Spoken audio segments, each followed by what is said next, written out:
क्या होता है जब एक महात्मा की छवि, उस छवि के पीछे जो इंसान है, उसकी जटिलताओं को हम कुरेदते हैं। ये सवाल सीधा हमें ले जाता है मोहनदास करमचंद गांधी के पास। दुनिया उन्हें बापू कहती है, पर कहानी में कई परतें, कई अनकहे मोड़।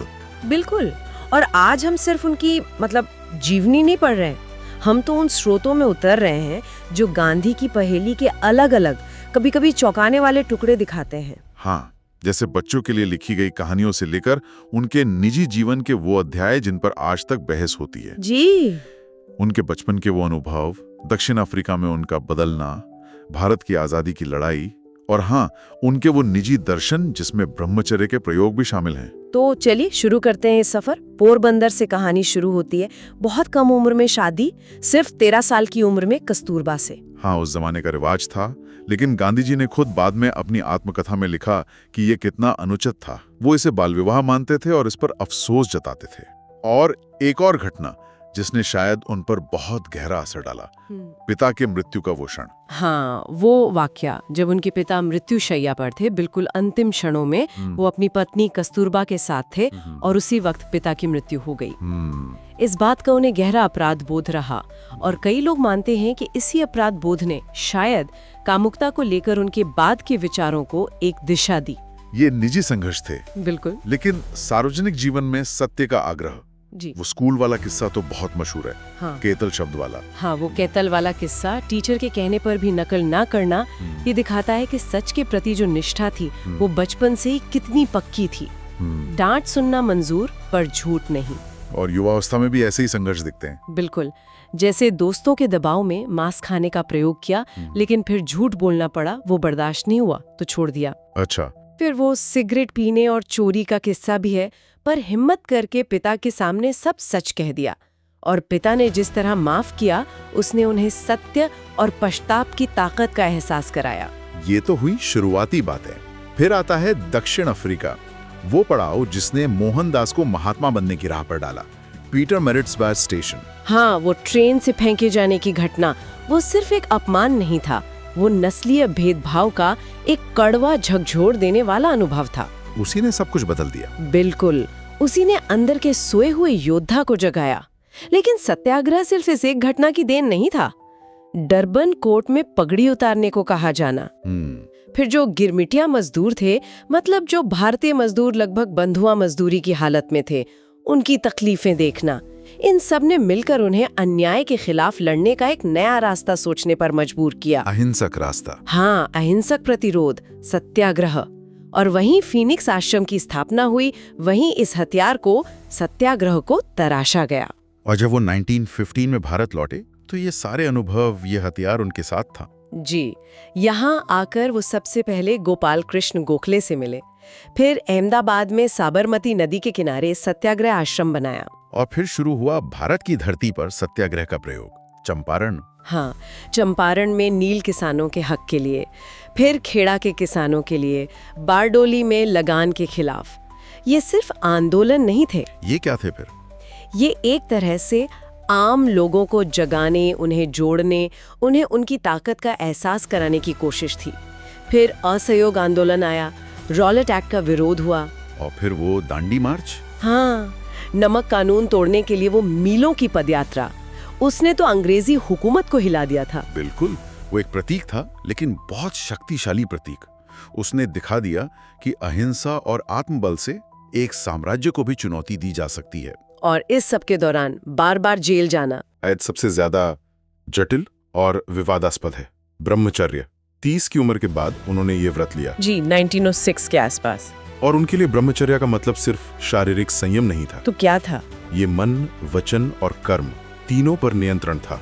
उनका मानना था कि जो यौन ऊर्जा है उसे बचाया जाए तो वो आध्यात्मिक शक्ति में बदल सकती है, रचनात्मक कामों में लग सकती है। वो तो नवविवाहितों को भी संयम की सलाह देते थे। हाँ, उनका मानना था कि यौन संबंध का उद्देश्य सिर्फ संतान उत्पत्ति होना चाहिए। इसी सोच से जुड़े थे उनके वो प्रयोग, ब्रह्मचर्य के प्रयोग। हाँ, ये प्रयोग जिनमें वो अपनी पोती मनु गांधी और उनकी सहयोगी डॉक्टर सुशीला नायर जैसी युवा महिलाओं के साथ सोते थे, नग्न अवस्था में। जी, अपने संयम को परखने के लिए, जैसा वो कहते थे। ये बातें आज भी बहुत असहज करती हैं, और तब भी इन पर बहुत सवाल उठे थे। उनका तर्क क्या था इसके पीछे? गांधी जी का कहना था कि ये उनकी सत्य की खोज और आध्यात्मिक शुद्धि का हिस्सा है। इसका राष्ट्रीय महत्व है क्योंकि वो खुद को सार्वजनिक जीवन के लिए पूरी तरह समर्पित करना चाहते थे। लेकिन जाहिर है इसमें शक्ति संतुलन, सहमति, पारदर्शिता जैसे गंभीर नैतिक सवाल जुड़े हैं। हाँ, ये वाकई बहुत जटिल पहलू है।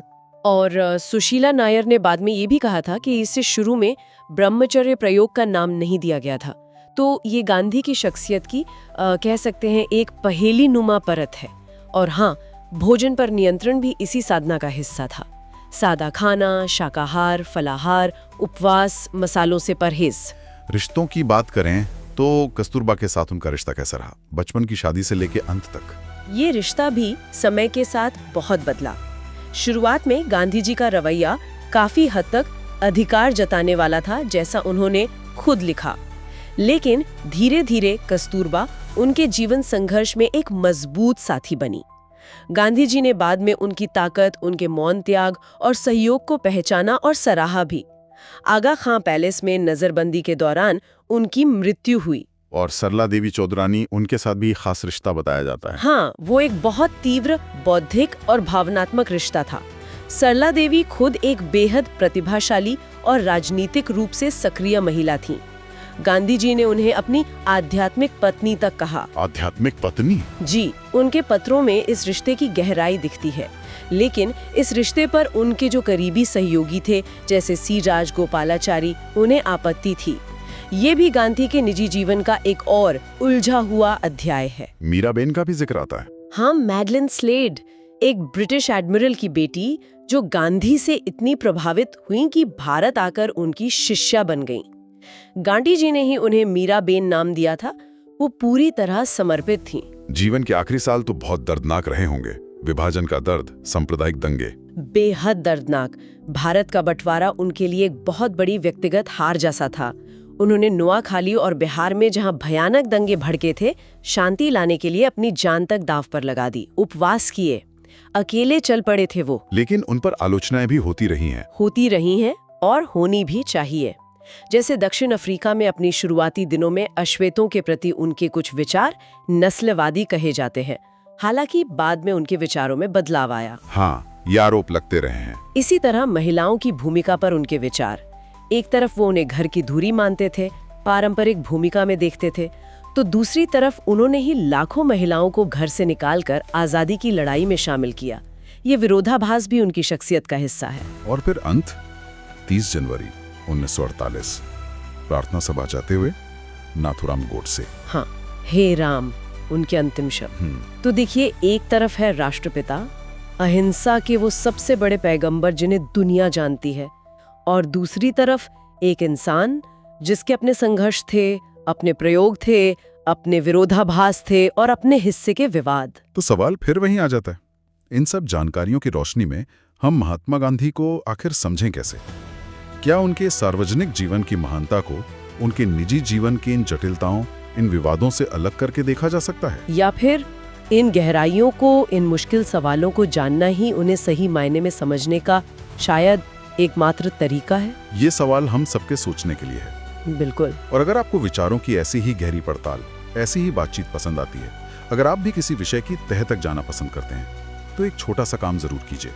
हमने देखा है बहुत से दर्शक हमारे विश्लेषण देखते तो हैं पर सब्सक्राइब नहीं करते। आपका एक सब्सक्राइब हमें बहुत हौसला देता है और साधन भी कि हम ऐसी और जानकारी भरी चर्चाएं आप तक लाते रहें। तो अगर आपने अब तक नहीं किया है तो प्लीज नीचे वो सब्सक्राइब का बटन दबा दीजिए, हमें अच्छा लगेगा। धन्यवाद।